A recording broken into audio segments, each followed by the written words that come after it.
তোমার হাতের রাখি খানি বাঁধো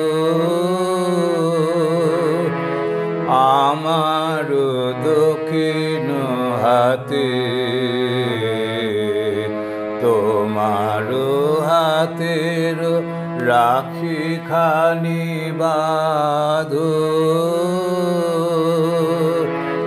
আমার দক্ষিণ হাতে। সূর্য যেমন ধরার করে আলো রাখি জড়ায় প্রাতে,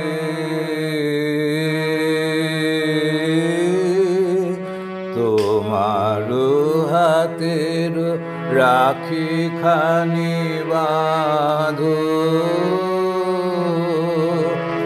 আমার দক্ষিণ হাতে।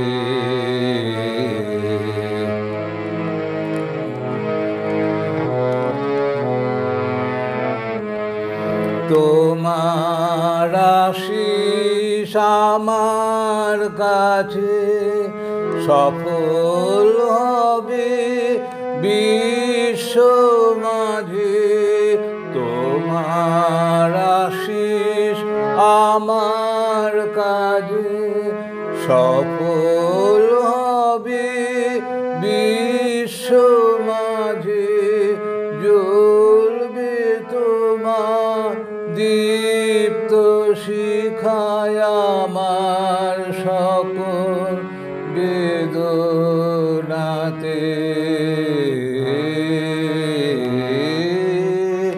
তোমার হাতের রাখি খানি বাঁধো আমার দক্ষিণ হাতে।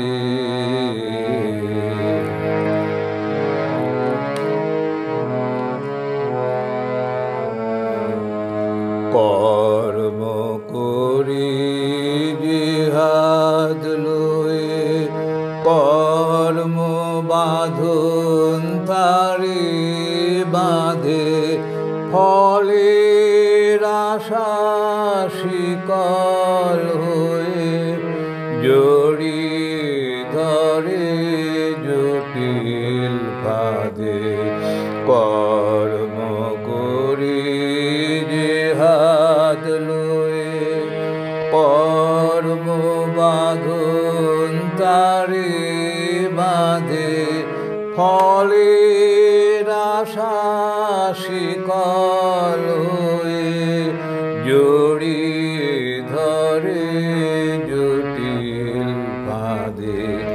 তোমার রাখি বাঁধো আটি সকল বাঁধন যাবে কাটি, তোমার রাখি বাঁধো আটি সকল বাঁধন যাবে কাটি। কর্ম তখন বীণার মতো বাজবে মধুর মূর্ছনাতে,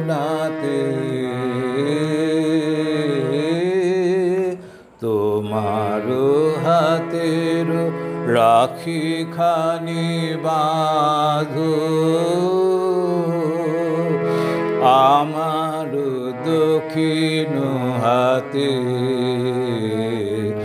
সূর্য যেমন ধরার করে আলো রাখে জড়ায় প্রাতে, তোমার হাতের রাখি খানি বাঁধো আমার দক্ষিণ হাতে।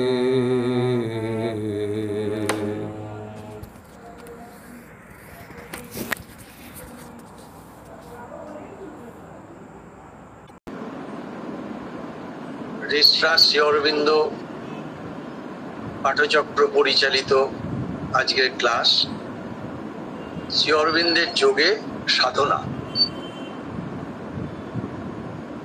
আমরা এই ক্লাসটি করছিলাম বেশ কিছুদিন ধরে। শ্রী অরবিন্দের সাধনা সাধারণত শুরু হয় ওপর থেকে, অর্থাৎ মন দিয়ে শুরু হয়। আমরা সাধনাটা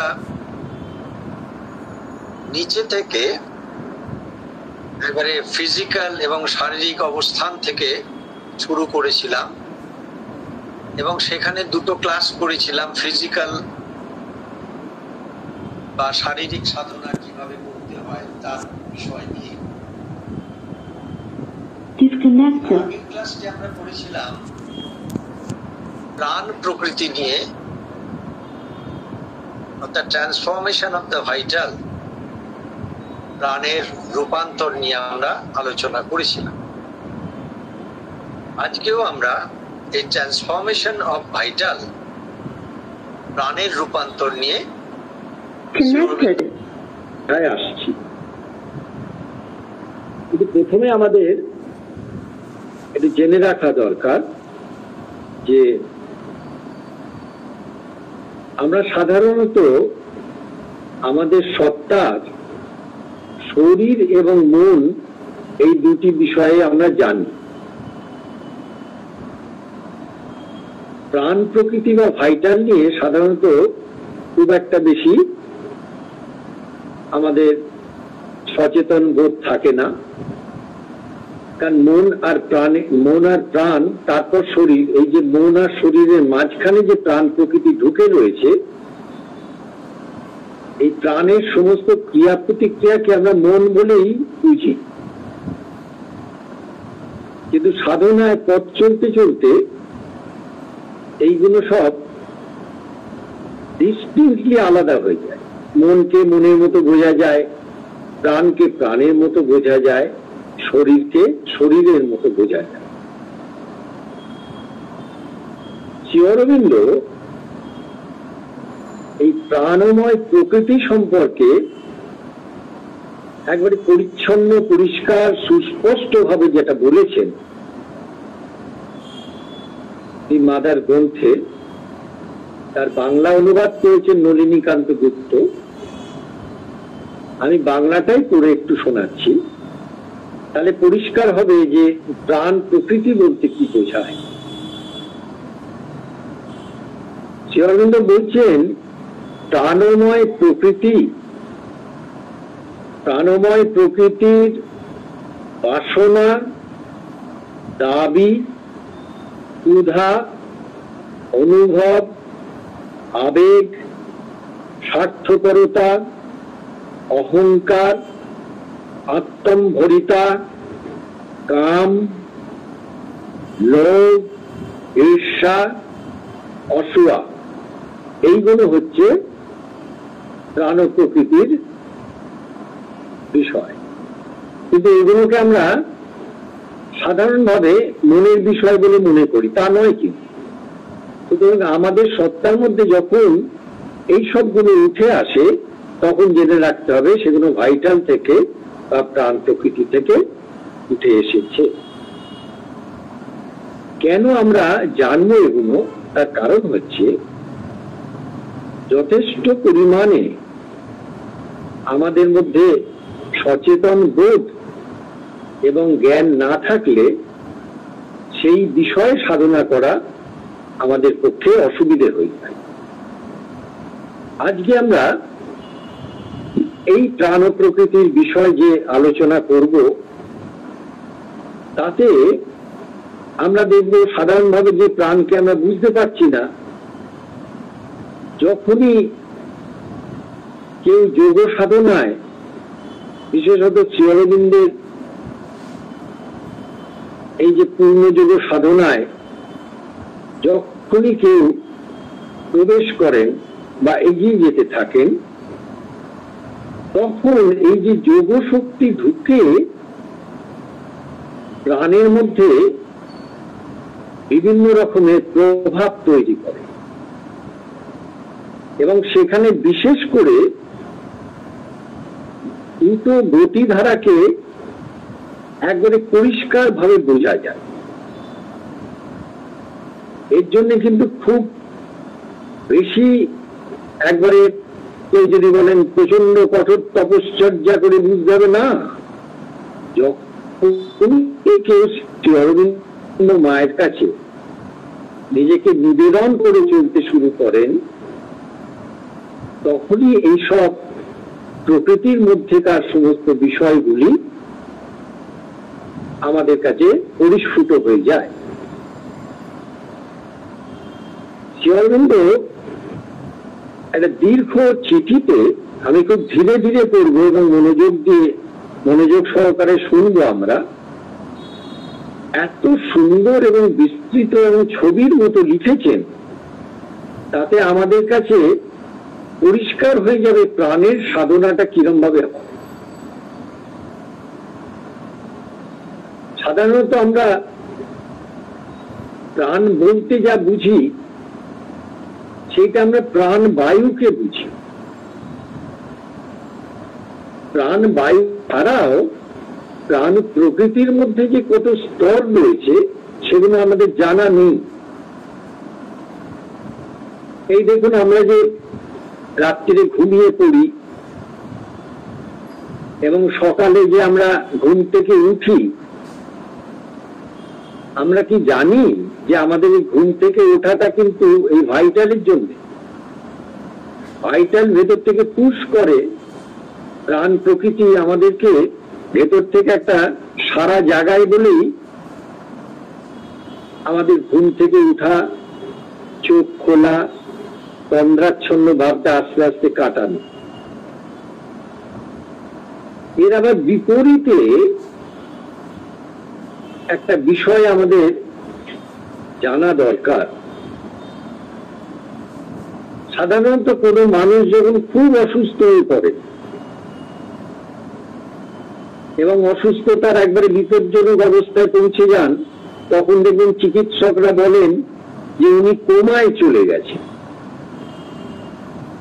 এই কোমায় চলে যাওয়া মানে এই যে প্রাণ প্রকৃতি আমাদের ঘুম থেকে তুলে দিচ্ছেন, এইটা কিন্তু একেবারে সরে যায়, তার কোনো অ্যাক্টিভিটিস থাকে না, যার ফলে তার মধ্যে দিয়ে নিদ্রা থেকে উঠে আসাটা, সেই শক্তিটা ভেতরে আর কাজ করে না, ডিঅ্যাক্টিভেটেড হয়ে যাচ্ছে। সুতরাং ভাইটাল বা প্রাণ প্রকৃতি শ্রী অরবিন্দের পূর্ণযোগ সাধনায় অপরিহার্য এবং এত প্রয়োজনীয় বিষয়, যার জন্য প্রাণকে কোনোভাবেই কমিয়ে রাখা নয়, কেটে ছেটে ফেলা নয়, পিষে ফেলা নয়, কোন রকম ভাবে প্রাণের যেন কোনো ক্ষতি না হয়। এখন যে অশুদ্ধ প্রাণ প্রকৃতি রয়েছে, তাকে ধীরে ধীরে মায়ের আলো, শক্তি, শান্তি, আনন্দ দিয়ে শুদ্ধ প্রাণ প্রকৃতিতে রূপান্তরিত করে নিতে হয়। কিন্তু যখনই যুক্তি কাজ করে, তখন কিন্তু দুটো গতিধারাকে পরিষ্কার দেখতে পাওয়া যায়। একটা গতিধারা উপর দিকে যেতে যায়, আর একটা নিচের দিকে যেতে চায়। এখন প্রশ্ন আসতে পারে, এটার প্রয়োজন কোথায়? আমি তো ভগবানের পূজা করি, ভগবানের নাম গান করি, ভগবানের একটুখানি স্তব করলাম, প্রার্থনা করলাম, ব্যাস মিটে গেল। সেটা তো আমার 24 ঘন্টার মধ্যে কিছু সময়, কিন্তু বাকি সময়টা আমি কি করি সেটা তো আমাদের বুঝে নিতে হয়। দেখা যায় তখন আমরা সেই পূজা পাঠ পদ্ধতি, স্তব, প্রার্থনা থেকে সরে গিয়ে দৈনন্দিন জীবনের একটা গড্ডালিকা প্রবাহের মধ্যে দিয়ে বা গতানুগতিক স্রোতের মধ্যে দিয়ে জীবন কাটায়। সুতরাং ভগবান কিন্তু 24 ঘন্টার 24 ঘন্টা কিন্তু আমাদের সাথে থাকলেন না, বা আমরাও ভগবানের সাথে থাকলাম না। এইটা একবারে সাধারণ জীবন হয়ে রইল। কিন্তু শ্রী অরবিন্দ মা চাইছেন প্রতিটি মানুষ প্রতিটি সময় একেবারে ভগবানের মধ্যে বাস করে ভগবানকে পৃথিবীর মাটিতে নামিয়ে এনে তাদের মধ্যেকার যে প্রকৃতির জায়গা রয়েছে, মনের জায়গা, প্রাণের জায়গা, শরীরের জায়গা, সেখানে ভগবানের সমস্ত সম্পদকে প্রতিষ্ঠা করা। এটা অনেকে বলেন বুঝতে পারি না বা বোঝা যায় না। যখনই শ্রী অরবিন্দ মায়ের সাধনায় সামান্যতম যদি কেউ পদক্ষেপ ফেলে, তাহলে সে সঙ্গে সঙ্গে সে দুটি জিনিস বুঝতে পারবেই। একটা হচ্ছে তার সত্তার মধ্যে একটা ঊর্ধ্বগতি রয়েছে, যেখান থেকে সে চেতনায় উদ্ধায়নের দিকে, চেতনার ঊর্ধ্বের যে স্তরগুলো সেদিকে যাওয়ার একটা তার মধ্যে আস্ফিয়া আসে, আহ্বান আসে, ইচ্ছা আসে।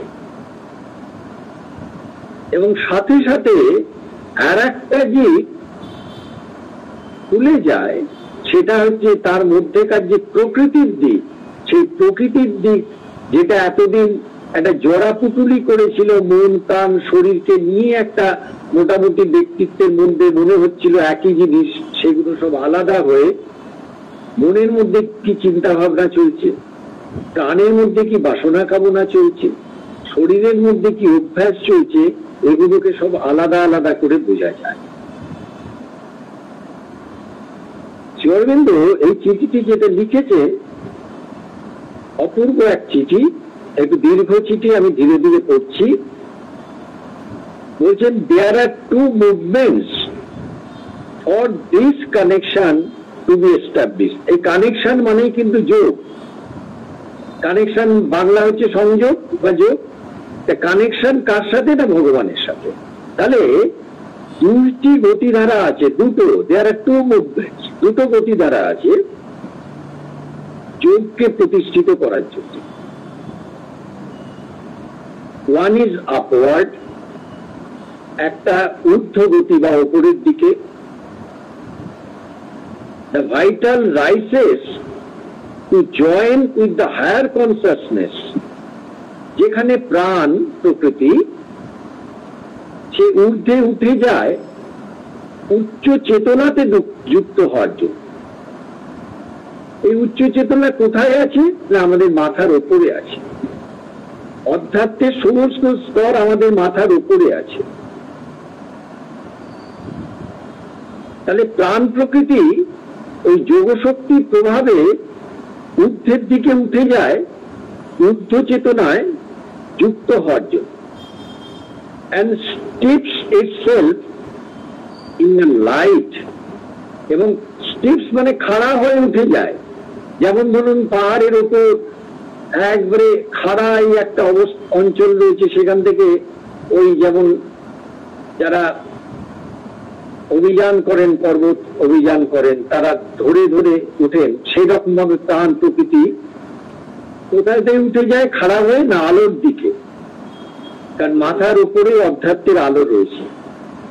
and the impulsion of a higher force, এবং এই যে উচ্চ শক্তি রয়েছে, মহতী শক্তি, মাথার উপরে ভাগবত শক্তি রয়েছে, ভগবানের শক্তি রয়েছে, তার ভাবাবেগের দিকে এবং তার আলোর দিকে প্রাণ ধীরে ধীরে উঠে যায়।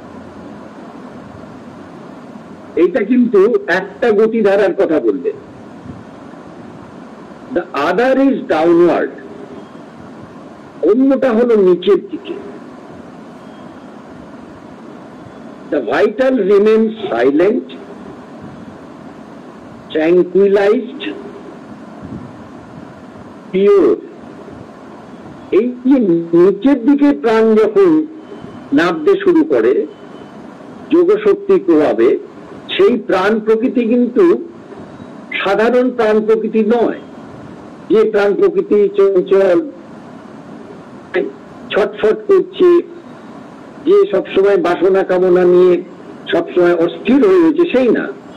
এই প্রাণ প্রকৃতি যোগশক্তির প্রভাবে শান্ত হয়ে গেছে এবং সে প্রশান্তিতে থাকছে, শুদ্ধ হয়ে গেছে, empty of the ordinary movements. এই অর্ডিনারি মুভমেন্টস বা সাধারণ যে গতি প্রকৃতি, এইগুলো হচ্ছে প্রাণ প্রকৃতির অশুদ্ধতা, যেখানে প্রাণ অস্থির, যেখানে প্রাণ দাবি দেওয়া নিয়ে থাকে, যেখানে প্রাণের মধ্যে সবসময় চঞ্চলতা, সবসময় ছটফটানি থাকে, এই প্রাণ প্রকৃতি কিন্তু তখন এমটি।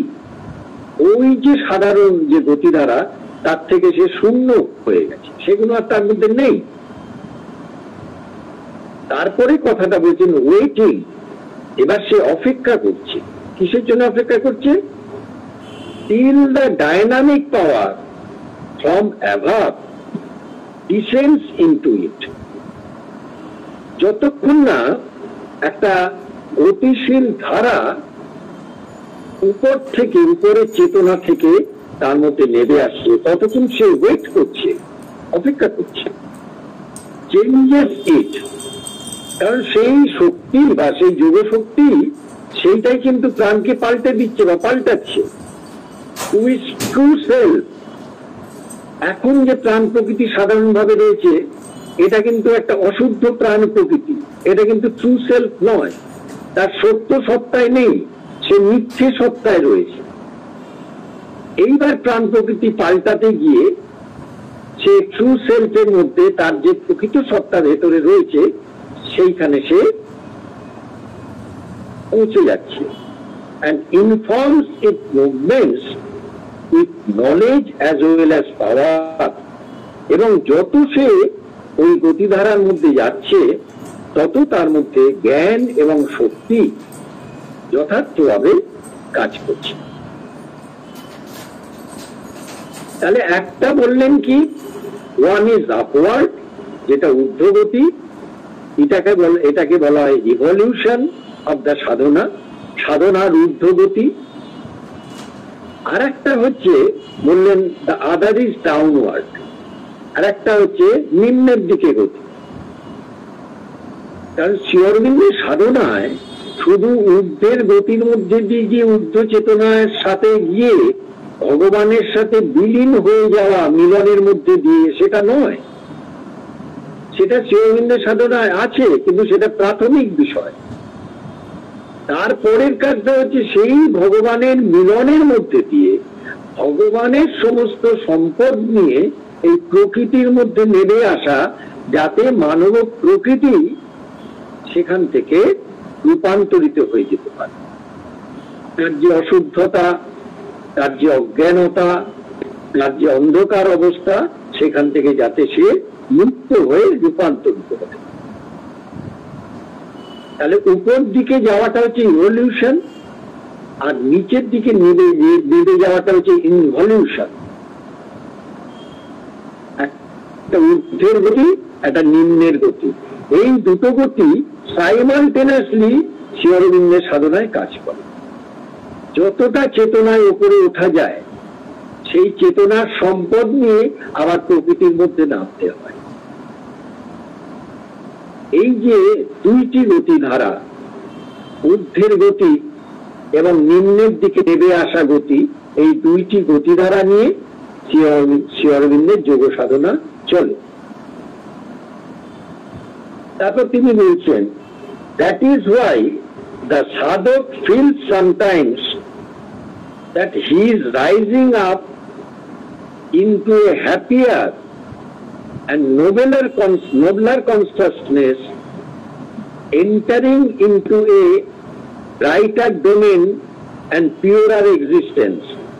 এই কারণে সাধক কখনো কখনো মনে করে যে কখনো সে উঠে যাচ্ছে একটা সুখকর এবং মহত্তর চেতনায় প্রবেশ করছে, একটা উজ্জ্বলতর অঞ্চলে এবং বিশুদ্ধ অভিজ্ঞতায়। But sometimes on the contrary, কিন্তু কখনো কখনো বিপরীত ভাবে, উল্টো দিক দিয়ে, feels the necessity of going back into the vital, এই দেখুন আবার ঊর্ধ্ব চেতনা থেকে সে নিচে আবার প্রাণ প্রকৃতির দিকে নেমে আসছে। Down into it the true consciousness, অর্থাৎ ব্রিঙ্গিং ডাউন, না আমি ভুল করলাম, আবার করছি, but sometimes on the contrary, কিন্তু কখনো কখনো বিপরীত ভাবে, feels the necessity of going back into the vital, এবং কখনো কখনো একটা অপরিহার্য হয়ে পড়ে এই প্রাণ প্রকৃতিতে নেমে আসা। ডুইং সাধনা দেয়ার, এবং সেখানে সাধনাটা করা, যেমন ওপরে সাধনা করা এবং নিচে সাধনা চলছে। and bringing down into it, এবং প্রাণ প্রকৃতির মধ্যে নামিয়ে আনা the true consciousness, সত্য চেতনাকে প্রাণ প্রকৃতির মধ্যে নামিয়ে আনা। তাহলে একটা ঊর্ধ্বগতি ঊর্ধ্ব চৈতন্যের মধ্যে গিয়ে প্রবেশ করে একটা সুখকর এবং মহত্তর চেতনার মধ্যে দিয়ে উজ্জ্বলতর অবস্থায় প্রবেশ করছে, এবং সেখানকার বিশুদ্ধ অভিজ্ঞতা সে সমৃদ্ধ হচ্ছে। আবার অন্যদিকে সে নিচে নামছে প্রাণের মধ্যে, এবং ঊর্ধ্বের সমস্ত চৈতন্যকে, শুদ্ধতাকে প্রাণের মধ্যে নামিয়ে এনে সেখানে সত্য চেতনা প্রতিষ্ঠা করছে। এই দুটো গতি একই সাথে কাজ করে।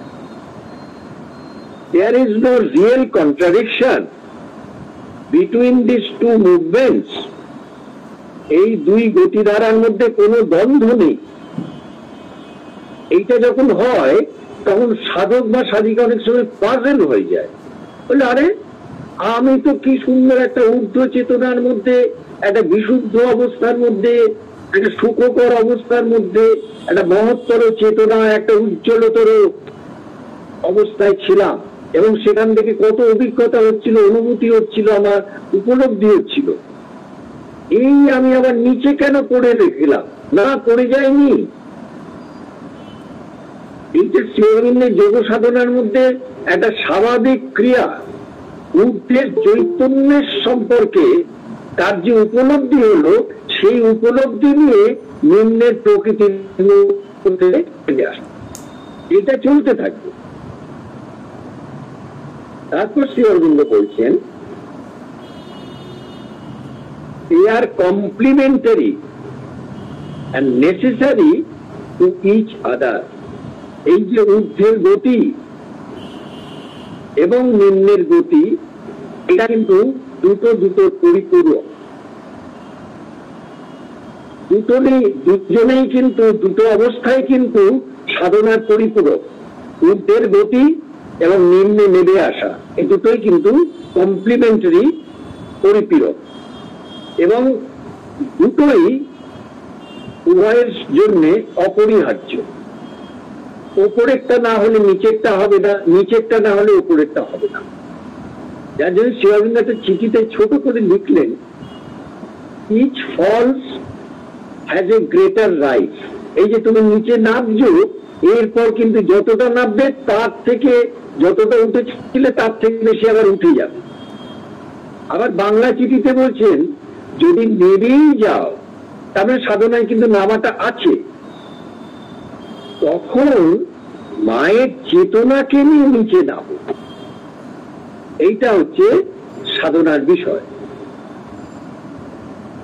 এবার কি বলছেন, the ascension enabling the divine descent, অর্থাৎ এই যে উদ্ধায়ন, ঊর্ধ্বে চলে যাওয়াটা সাধনায়, ঊর্ধ্ব গতি নিয়ে চেতনার ঊর্ধ্বে চলে যাওয়াটা, এটা কিন্তু ভগবানকে নামিয়ে আনার জন্য একটা সামর্থ্য তৈরি করে।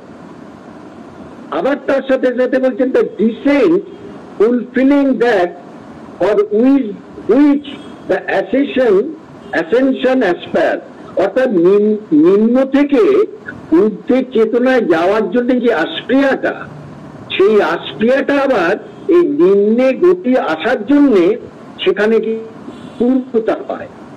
অর্থাৎ উপর দিকে গিয়ে শুধু ঊর্ধ্ব চৈতন্যের শান্তিতে বসে থাকাটা, সেখানে কিন্তু শ্রী অরবিন্দের সাধনা পূর্ণতা পায় না।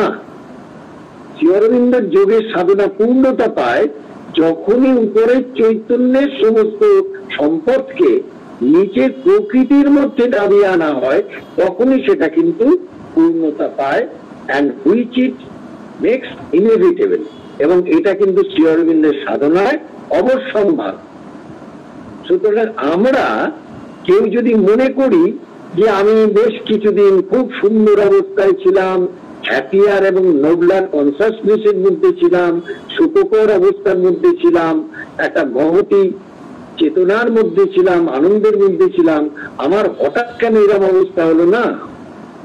এই যোগের মধ্যে, এই সাধনার মধ্যে এই ঊর্ধ্বগতি এবং নিম্নগতি দুটোই সাইমালটেনিয়াসলি একসাথেই চলছে এবং চলবে। এইবার কি সুন্দর শ্রী অরবিন্দ বলছেন, when you rise with the vital from its lower reaches and join it to the psyche, যখন তুমি প্রাণকে নিয়ে ওঠো তারপর নিচের দিকে পৌঁছো, তখনই কিন্তু তোমার চৈত্য সত্তার সাথে যুক্ত হয়। সুতরাং এই ঊর্ধ্বের সাধনার এবং নিম্নের সাধনার এই দুটোর রেজাল্টেন্ট বা লব্ধি ফল হচ্ছে চৈত্য সত্তার সাথে যুক্ত হওয়া। Then your vital being fills with the pure aspiration, এবং তখন যখন তুমি এই চৈত্য সত্তার সাথে যুক্ত হবে, তখনই কিন্তু তোমার যে প্রাণ সত্তা সেইটা কিন্তু একটা বিশুদ্ধ আস্পৃহার সাথে সে পূর্ণ হয়ে উঠবে। আমরা সাধারণত যে আস্পৃহা করি, যে ইচ্ছা করি, সাধারণভাবে মৌখিক ভাবে হোক, বাহ্যিক দিক দিয়ে হোক, সেইটা সাধনায় চলতে চলতে একটা বিশুদ্ধ আস্পৃহা তৈরি হয়, যে আস্পৃহা কিন্তু ভগবান ছাড়া কাউকে চায় না। আপাতত আমাদের যে চাওয়া তার মধ্যে ভগবানের সাথে অনেক কিছু মিশ্রিত থাকে, আমরা নিজেরা সেটা জানি, কিন্তু একমাত্র ভগবানের চাওয়াটা যখন এই vital being feels with the pure aspiration, বিশুদ্ধ আস্পৃহাতে পূর্ণ হয়ে যায়, and devotion natural to the psychic, এবং এই চৈত্য সত্তার প্রতি তার একটা খুব স্বাভাবিক নিবেদন থাকে। এইবারে কিন্তু সাধনা মন থেকে প্রাণের মধ্যে নেমে এসেছে এবং প্রাণের মধ্যে চৈত্য সত্তা প্রকাশ ঘটছে। At the same time, it gives to the feelings its own abundant energy, এবং একই সময় একটা অনুভূতি হয় যে একটা ভীষণ রকম অপর্যাপ্ত শক্তির কথা, অপরাম এক শক্তি। এখন তো আমাদের প্রাণ প্রকৃতি অশুদ্ধ, সে ভয় ভীত, সে কুপমন্ড, সে ছোট বিষয় নিয়ে রয়েছে, তার দাবি দেওয়া, তার বাসনা কামনা, তার যে নিম্নের যে একবারে ছোট যে জীবন, সেই জীবনের মধ্যে সে আটকে রয়েছে। যখন সেই প্রাণ প্রকৃতি চৈত্য সত্তার সাথে যুক্ত হয়ে যাবে, তখন একটা বিপুল বিশাল অনন্ত জীবনের মধ্যে সে প্রবেশ করে যাবে। তখন তার মধ্যে একটা অফুরান শক্তি, অ্যাবান্ডান্ট এনার্জি বলছেন, অপর্যাপ্ত শক্তি আছে, যে শক্তির শেষ নেই, সীমাহীন শক্তি তার মধ্যে কাজ করে। যার জন্য দেখবেন সত্যিকারের যারা অধ্যাত্ম ব্যক্তিত্ব, যারা প্রকৃত আধ্যাত্মিক সাধনা করেন, তারা সারা জীবনভর এমন কাজ করে যান যেটা শতাব্দীর পর শতাব্দী সেই কাজ চলতে থাকে। এটা অফুরান শক্তি কাজ করে, অ্যাবান্ডান্ট পাওয়ার্স ভাইটাল বিইং এর সাথে কাজ করতে শুরু করে দেয়। ইট মেক্স দেম ডাইনামিক, তখন এই সমস্ত প্রাণ প্রকৃতিকে গতিশীল করে দেয়। For the change of the whole nature, সমস্ত প্রকৃতিকে পাল্টে দেওয়ার জন্য, down to the most physical, এমনকি সেটা শারীরিক পরিবর্তনের জন্যও পাল্টাতে শুরু করতে দেয়। প্রথমে মন পাল্টায়, মনের সমস্ত প্রতিধারাগুলো নতুন ভাবে পাল্টে যায় এই যোগশক্তির প্রভাবে, পুরনো মন নতুন ক্রমে নতুন মনে রূপান্তরিত হয়, তারপর পুরনো প্রাণ, এই যে কুক্ষিগত ছোট যে প্রাণ, সে বিশাল প্রাণ হয়ে চৈত্য সত্তার সাথে যুক্ত হয়ে অপর্যাপ্ত শক্তি নিয়ে একটা বিশাল গতিধারা নিয়ে সে কিন্তু সমস্ত প্রকৃতিকে পাল্টে যায়, এমনকি শারীরিক প্রকৃতির মধ্যে সে পাল্টাতে শুরু করে দেয়। And for the bringing down of the divine consciousness into the earth matter, এমনকি সে এই যে পার্থিব যে জড় পদার্থ, যেই জড় পদার্থ সম্পর্কে আমাদের কোনো চেতনাই নেই, আমরা জানি সেগুলো জড় হয়েই থাকবে, কিন্তু শ্রী অরবিন্দ মায়ের সাধনায় জড়ের মধ্যে কিন্তু আত্মার প্রকাশ ঘটবে। Spirit shall reveal into the matter, অর্থাৎ এই চৈতন্য শক্তি এই জড়ের মধ্যে দিয়ে প্রকাশিত হবে, তবেই কিন্তু পৃথিবীতে দিব্য পৃথিবী এ পরিণত হবে এই পৃথিবী। তাহলে আজকে আমরা এই শ্রী অরবিন্দের যে দীর্ঘ চিঠি পড়লাম, সেই চিঠির দুটো দিক আমরা দেখলাম। একটা হচ্ছে ট্রান্সফরমেশন অফ দ্য ভাইটাল, প্রাণ প্রকৃতির রূপান্তরের জন্য দুটো গতিধারা একসাথে কাজ করে। এখন প্রশ্ন আসবে সকলের মধ্যে, যারাই শ্রী অরবিন্দ মায়ের সাধনা করবেন তাদের সকলের মধ্যে এই রকম দুটো গতিধারা কাজ করে। একটা হচ্ছে ওয়ান ইজ আপওয়ার্ড, যেখানে প্রাণ ঊর্ধ্ব চৈতন্যের সাথে যুক্ত হয়ে যাবে, আর একটা হচ্ছে অ্যানাদার ইজ ডাউনওয়ার্ড, যেখানে প্রাণ ওই ঊর্ধ্ব চৈতন্যের সাথে যুক্ত হয়ে শান্ত হয়ে প্রশান্তির সাথে এবং শুদ্ধতার সাথে সে নিম্নের সমস্ত প্রাণ প্রকৃতির মধ্যে এসে তাদেরকে রূপান্তর করার চেষ্টা করবে, এবং সেই রূপান্তরিত হতে হতে শেষকালে সে একেবারে ফিজিক্যাল শারীরিক সত্তা পর্যন্ত সে পৌঁছে যাবে, এবং শেষে আর্থলি ম্যাটার, এই পার্থিব যে জড় প্রকৃতি, তার মধ্যেও কিন্তু ওই ঊর্ধ্ব চৈতন্যের সমস্ত শক্তি এসে তাকে রূপান্তরিত করবে ডিভাইন কনসাসনেস, দিব্য চেতনা দ্বারা। এইটা হচ্ছে ট্রান্সফরমেশন অফ দ্য ভাইটাল। আমরা শ্রী অরবিন্দের লেখার পর এরপরে আমরা একটুখানি মায়ের লেখার দিকে যাই। মা কি বলছেন আমরা একটু দেখি। এই ভাইটাল সম্পর্কে আমাদের একটা জ্ঞান থাকা দরকার, না হলে আমরা কিন্তু সাধনায় এগোতে পারবো না। মা কি সুন্দর বলছেন দেখুন। মা বলছেন, ইট কেম টু মাই, মাকে প্রশ্ন করা হয়েছে, এটা মাকে একজন প্রশ্ন করেছে, যিনি সাধনা করতে করতে বুঝেছেন, কিছু উপলব্ধি করেছেন, তিনি প্রশ্ন করেছেন, বলছেন, it came to my realisation that life force and the force to create movements in the body is seated deep within, behind the upper abdomen. Upper abdomen মানে আমরা জানি আমাদের যে এই নাভি মূল রয়েছে, নাভি কেন্দ্রের উপর দিকটা আমাদের হচ্ছে আপার অ্যাবডোমেন, আর নাভি কেন্দ্রের নিচের দিকটা হচ্ছে লোয়ার অ্যাবডোমেন। এই সম্পর্কে আমাদের সাধারণত একটা ধারণা থাকে। এইখানে যে প্রশ্নটা করা হয়েছে, প্রশ্নটা হচ্ছে, আমার উপলব্ধি হয়েছিল যে প্রাণ শক্তি এবং দেহের গতি সঞ্চারকারী শক্তি উদরের বা পেটের ঊর্ধ্বাংশের পিছনে গভীরে অবস্থিত। এইগুলো কিন্তু আমরা শুনবো, করবো, বোঝার চেষ্টা করব, কিন্তু সাধনায় অনুশীলনের মধ্যে দিয়ে আমাদের এটা বুঝতে হবে। তাহলে আমাদের এই যে উদর বা পেট রয়েছে, পেটের ঊর্ধ্বাংশের আপার অ্যাবডোমেনের পেছন দিকটায় মেরুদণ্ডের কাছাকাছি, ওইখানে কিন্তু এই প্রাণ শক্তি এবং সেটা একটা ডাইনামিক পাওয়ার, কিন্তু স্থির নয়, একটা গতি সঞ্চারকারী শক্তি সেখানে কিন্তু পেছনে অবস্থান করছে। এইটা একজন কেউ সাধনায় উপলব্ধি করেছেন, তিনি বলছেন।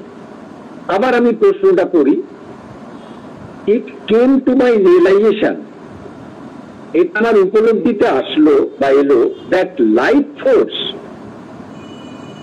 যে প্রাণ শক্তি and the force to create movements, এবং যে শক্তি গতি তৈরি করে, সৃষ্টি করে, in the body, শরীরে, is seated, সেটা অবস্থান করছে deep within, গভীরের ভেতরে, behind the upper abdomen, এই যে পেটের ঊর্ধ্বাংশের যে জায়গা, তার পেছন দিকটায় সে অবস্থান করে। মা বলছেন এবার উত্তরে, yes, there is a seat of creative vital force there. দেখুন, এমনি ভাইটাল ফোর্স বলেননি, তার আগে একটা শব্দ ব্যবহার করেছেন, ক্রিয়েটিভ। আচ্ছা, তাহলে ক্রিয়েটিভ কথাটা যদি না থাকতো, তাহলে সেই ভাইটাল ফোর্সটা কোথায় থাকতো? না, লোয়ার অ্যাবডোমেনে। লোয়ার অ্যাবডোমেনে নাভি কেন্দ্রের নিচে ভাইটালের লোয়ার পোর্শনটা থাকে, লোয়ার ভাইটাল, ফিজিক্যাল ভাইটাল, এইগুলো ভাইটাল মাইন্ড, এইগুলো হচ্ছে নাভি কেন্দ্রের নিচের দিকে থাকে। আর নাভি কেন্দ্রের ঊর্ধ্ব দিকে পেছনে যেটা থাকে সেটা হচ্ছে ক্রিয়েটিভ ভাইটাল ফোর্স। সেইখান থেকে কিন্তু মানুষ খুব সৃষ্টিশীল প্রাণ ও শক্তি নিয়ে কাজ করতে শুরু করে, যাদের মধ্যে সেটা দেখা দেয়, প্রকাশিত হয়। তাই মা বলছেন, yes, there is a set of creative vital force there. সেইখানে যেখানটার কথা সাধক উপলব্ধিতে বলেছেন, ঠিক আপার অ্যাবডোমেনের পেছন দিকটায়, মেরুদণ্ডের কাছাকাছি, ওইখানে কিন্তু ক্রিয়েটিভ ভাইটাল ফোর্স বা সৃষ্টিশীল প্রাণ ও প্রকৃতি রয়েছে। এরপর মা বলছেন, প্রাণ প্রকৃতির মধ্যে কি কি থাকে দেখুন। আমরা তো মাঘ গ্রন্থে যেটা পড়লাম সেটা প্রাণ ও প্রকৃতির নিম্ন সমস্ত দিকগুলো। এবার তার ঊর্ধ্বের দিকে কি কি থাকে, সাধনা করলে কি কি জিনিস ম্যানিফেস্টেড হয়, প্রকাশিত হয়, এইবার সেটা মা বলছেন। মা বলছেন, the vital is the seat of our power. তাহলে প্রাণ প্রকৃতির মধ্যে কি রয়েছে? না, শক্তি রয়েছে। এই যে আমরা অনেক সময় উৎসাহ নিয়ে, উদ্যম নিয়ে কাজ করি, সেটা কিন্তু প্রাণ প্রকৃতি আমাদের সেটা সাপ্লাই করে। প্রাণ প্রকৃতির মধ্যে থেকেই কিন্তু সরবরাহ হয়। আবার আমরা ঝিমিয়ে পড়ি, নেতিয়ে পড়ি, বা আমাদের মধ্যে কোনো শক্তি থাকে না, তখন জেনে রাখতে হবে আমরা নিম্ন প্রাণের নিচের দিকে, নাভি কেন্দ্রের নিচের দিকে যে লোয়ার ভাইটাল, সেখানের মধ্যে পড়ে গেছি। বারবার মায়ের কাছে প্রার্থনা করে, আস্পিয়া করে,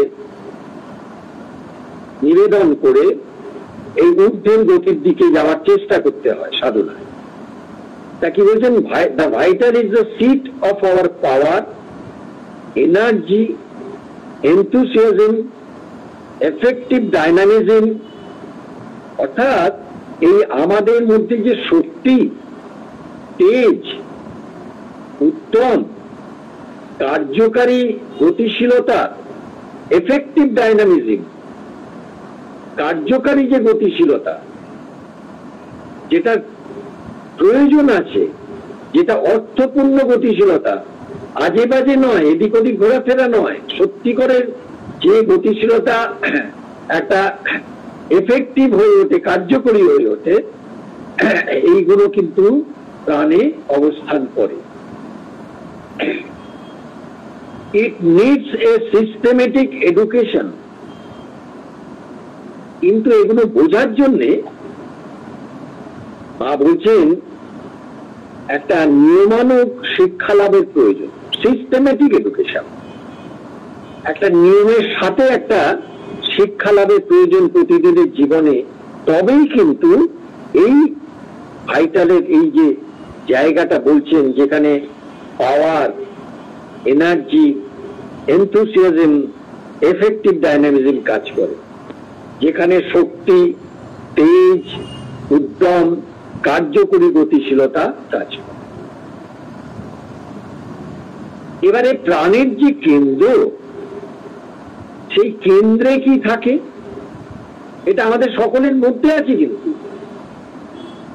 এই যে দেখুন, আজ পর্যন্ত এই যে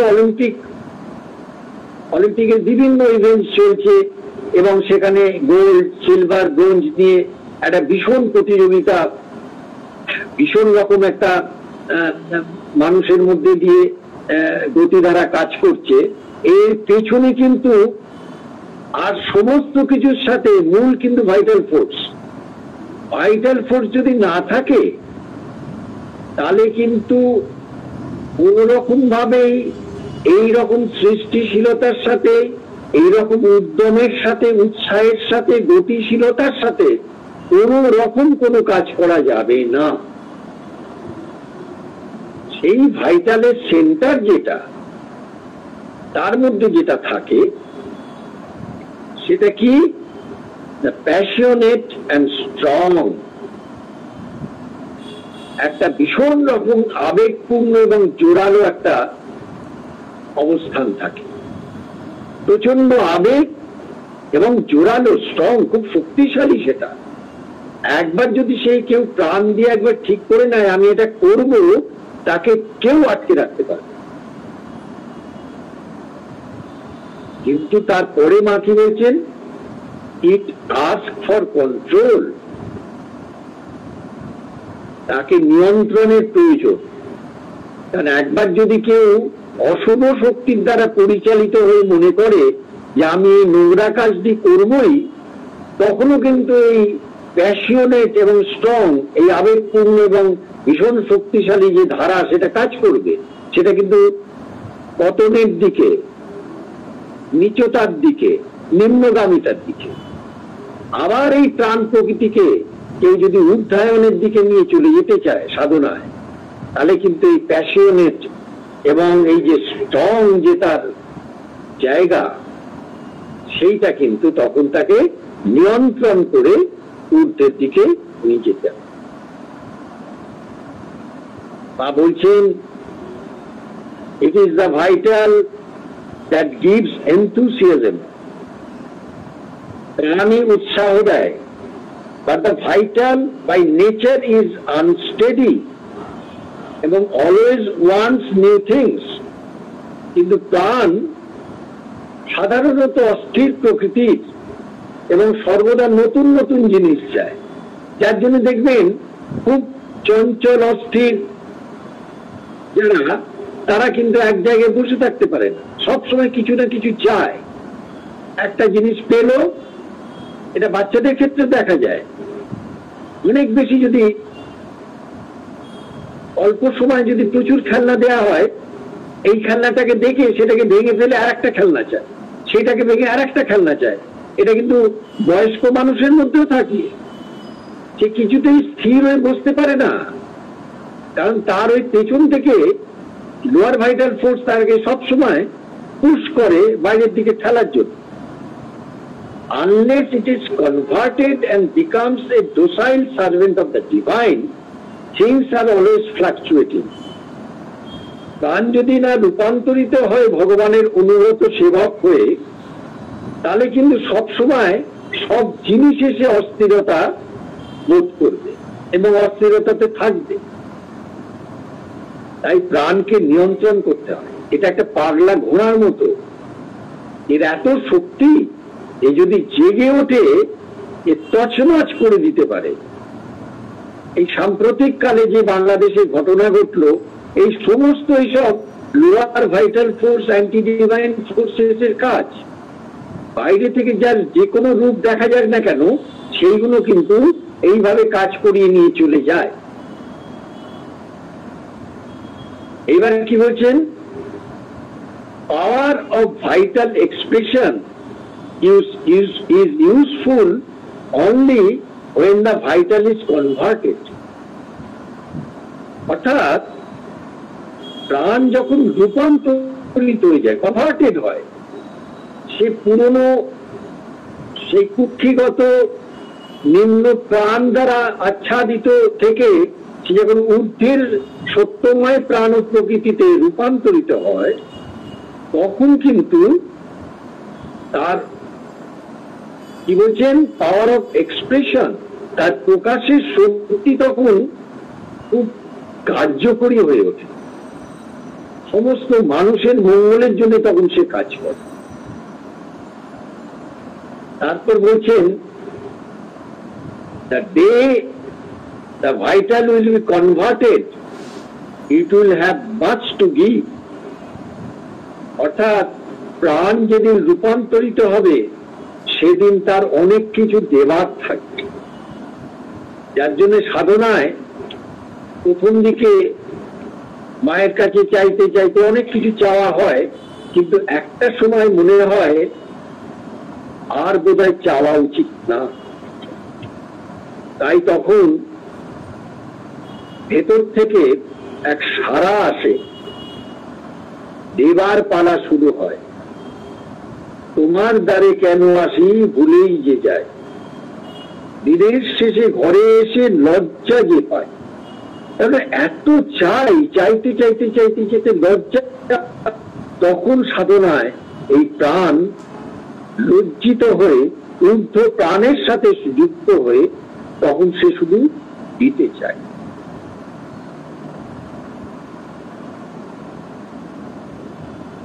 আমরা একবারে শেষের দিকে চলে এসেছি, আর দু একটা লেখা পড়ে আমরা শেষ করছি। প্রাণের রূপান্তর হলে কি হয়, প্রাণ নিম্ন প্রকৃতিতে থাকলে কি হয় তা আমরা শুনি, প্রাণ এবার ঊর্ধ্বায়নে চলে গেলে কি হয়। বলছেন, generosity in the vital gives itself unstintingly, অর্থাৎ প্রাণে যে উদারতা, সে এত উদার হয়ে যায়, সে অবাধে নিজেকে বিলিয়ে দেয়। এই দেখুন, আমাদের ভারতবর্ষের স্বাধীনতা আন্দোলনের সময় শ্রী অরবিন্দ যে পূর্ণ স্বাধীনতার আহ্বান জানালেন, তার সেই আহ্বানে সমস্ত দিক দিয়ে তরুণ যুবকেরা একবারে ঝাঁপিয়ে পড়ল স্বাধীনতা আন্দোলনে, এবং অবাধে তারা নিজেদের জীবন দিয়ে দিল, কোন রকম দ্বিধা দ্বন্দ্ব না করে। এইটা হচ্ছে ট্রান্সিটি। প্রাণ তখন উদার হয়ে যায়, তখন সেই দেশমাতৃকার জন্য, প্রাণ দেওয়ার জন্য সে একবারে সামনের দিকে এগিয়ে আসে। এরপর মা বলছেন, strength in the vital likes to show its beauty and power. প্রাণে যে শক্তিমত্তা দেখা দেয় সাধনার মধ্যে দিয়ে, সেইটা নিজের সৌন্দর্য ও সামর্থ্য প্রদর্শন করতে ভালোবাসে। তারা সত্যি করে প্রাণিক সাধনার ঊর্ধ্বে উঠে যায়, তাদের বাইরে থেকে কিন্তু শরীরের অবয়বের মধ্যে এই সৌন্দর্য এবং সামর্থ্য প্রকাশিত হতে থাকে। স্বামী বিবেকানন্দের দিকে একবার তাকিয়ে দেখা যায় যে তার মধ্যে যে তারুণ্যের দীপ্তি, সেই দীপ্তি চিরকাল তাকে যে উজ্জ্বল দিয়েছে, সে কিন্তু এই প্রাণময় প্রকৃতির অধ্যাত্মে রূপান্তরিত হওয়ার জন্য। আমরা কাকলদার কথা বলি, দাদার কথা বলি, দাদা এরকম প্রাণ ও প্রাচুর্যে একেবারে ভরপুর ছিলেন, এবং দাদার ছবি দেখলেই দেখবেন সৌন্দর্য এবং সামর্থ্যে একবারে ভরপুর হয়ে রয়েছে। যার জন্য দাদাই কিন্তু মায়ের পাশে থাকতেন, মায়ের বডিগার্ড হিসেবে নিরন্তর সাধনা করেছেন মায়ের সাথে থেকে থেকে। আমরা আজকের শেষ একটি লেখা দিয়ে আমরা এখানে ক্লাসটি শেষ করব। তা হলো প্রাণকে মায়ের কাছে খুলে দিলে কি হয় সেই লেখাটা দিয়ে আমরা শেষ করি। বলছেন কনসেন্ট অফ দ্য ভাইটাল, অর্থাৎ প্রাণ যদি সাধনায় সম্মতি দেয়, প্রাণ সাধারণত কিন্তু সাধনায় সম্মতি দেয় না। সে তার নিজের দাবি দেওয়া, বাসনা কামনা, খেয়াল এইসব নিয়ে কিন্তু সে সারা জীবন চলতে থাকে এবং মানুষের জীবনকে একেবারে আঁকে ছিবড়ে করে ছেড়ে দেয়। কিন্তু প্রাণ যদি একবার সম্মতি দেয় তাহলে কি হয়? বলছেন কনসেন্ট অফ দ্য ভাইটাল, প্রাণ যদি সম্মতি দেয়, অ্যামিয়েবল, সে সৌহার্দ্যপূর্ণ হয়ে ওঠে, সকলের সাথে একবারে সৌহার্দ্যের সম্পর্ক তার তৈরি। স্মাইলিং, সবসময় সে সহাস্য অবস্থায় থাকে। এভার রেডি ফর অ্যাকশন, প্রভূত শুভেচ্ছা সহ কর্মে প্রবৃত্ত হতে সদা প্রস্তুত থাকে। With a great goodwill, ever ready for action, যে কোনো ধরনের দিব্য কর্মের জন্য সবসময় প্রস্তুত হয়ে থাকে। উইথ এ গ্রেট গুডউইল, শুভেচ্ছা সহ সমস্ত কর্মে সে প্রবৃত্ত হতে থাকে। আনন্দের সাথে সে ভগবানের কাজে নিজেকে নিবেদন করে দেয়। প্রাণ যদি সম্মতি দেয় তাহলে সেই সৌহার্দ্যপূর্ণ হয়, সবসময় সহাস্য হয়, স্মাইলিং থাকে এবং প্রভূত শুভেচ্ছা সহ কর্মে প্রবৃত্ত হতে সদা প্রস্তুত থাকে। এইটা হচ্ছে ট্রান্সফরমেশন অফ ভাইটালের একটা উন্নততর রূপ আমরা শ্রী অরবিন্দ মায়ের লেখা থেকে আজকে শুনলাম। আমরা এর পরের দিন ট্রান্সফরমেশন অফ মাইন্ড, মনের রূপান্তর নিয়ে আমরা আলোচনায় আসব। ওম আনন্দময়ী চৈতন্যময়ী সত্যময়ী পরমে নমস্কার।